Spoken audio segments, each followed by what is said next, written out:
In the 1980s and 1990s, before there was an accepted measure of food security, Mathematica was working with the USDA to examine food spending of program participants. A few years later, during the USDA's development of the Food Security Index, Mathematica undertook important methodological work for the USDA. We examined the robustness of the food security measure over time using different data sources.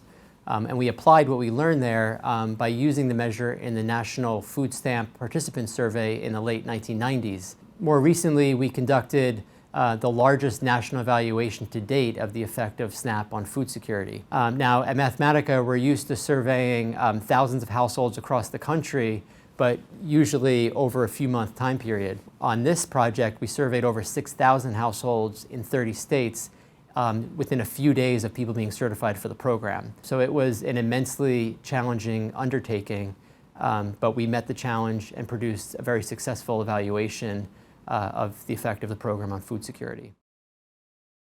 Federal and state agencies, as well as nonprofit organizations and foundations, have become increasingly interested in learning how program impacts vary for different groups of people. Our evaluations have grown from answering and addressing what works to instead putting more emphasis on what works for whom. So from these questions about what works for whom and about geography has come the application of geospatial analysis. At Mathematica, we've conducted many projects over the past 10 years that have focused on food access and the food environment.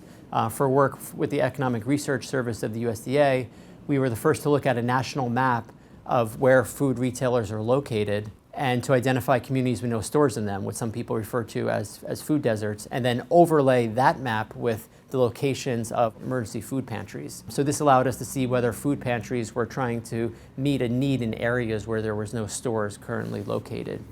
What I love about Mathematica, it's the mission and the people who work here. And to think you have a group of people who are so talented and they could have gone into the world to do anything, and they chose to come to Mathematica, to this organization, and to support this mission, to use their research and scientific skills to improve other people's lives. I mean, that's really remarkable. I'm just very humbled to have had the opportunity to be part of that.